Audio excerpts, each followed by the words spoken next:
വ്രതശുദ്ധിയുടെ പുണ്യവുമായി വിശ്വാസികൾ പെരുന്നാൾ ആഘോഷിച്ചു. ഈരാറ്റുപേട്ട നടക്കൽ സ്പോർട്ടിഗോ ടർഫിൽ നടന്ന ഈദ്ഗാഹിൽ ഉനൈസ് മൗലവി അൽ നമസ്കാരത്തിന് നേതൃത്വം നൽകി. Aluva Azharul Uloom college principal MP Faisal പെരുന്നാൾ സന്ദേശം നൽകി. പെരുന്നാളിനോടനുബന്ധിച്ച് ജനപ്രതിനിധികൾ ഉൾപ്പെടെ സമൂഹത്തിന്റെ വിവിധ തുറകളിലുള്ളവരെ പങ്കെടുപ്പിച്ച് നടത്തിയ സൗഹൃദ സംഗമം വ്യത്യസ്തമായ അനുഭവമായി. പൂഞ്ഞാർ മണ്ഡലം LDF സ്ഥാനാർത്ഥിയും സിറ്റിംഗ് MLAയുമായ അഡ്വക്കേറ്റ് സെബാസ്റ്റ്യൻ കുളത്തുങ്കൽ എന്നിവരുൾപ്പെടെ നിരവധി പേർ പരിപാടിയിൽ സംബന്ധിച്ചു. ചെറിയ പെരുന്നാൾ ഒരു വലിയ സന്ദേശം ലോകത്തിനാകെ നൽകുന്ന മഹത്തായ ഒരാഘോഷം. ആ സന്ദേശം ഉയർത്തുന്ന സാമൂഹിക പ്രസക്തിയുള്ള എല്ലാ ആശയങ്ങളും എനിക്ക് മുമ്പ് സംസാരിച്ച ആദരണീയനായ ഫൈസൽ സാഹിബിനോട് പങ്കുവയ്ക്കുന്നു.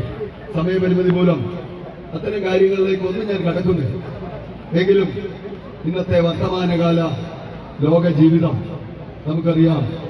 അശാന്തിയുടെയും അസഹിഷ്ണുതയുടെയും അതുപോലെ തന്നെ വിദ്വേഷവും വെറുപ്പും ഭിന്നതയും ഒക്കെ വർദ്ധിപ്പിക്കാനുള്ള ധാരാളം ശക്തികൾ പ്രവർത്തിക്കുന്ന ഒരു ഘട്ടത്തിലൂടെ നമ്മൾ കടന്നു പോകുന്നത്.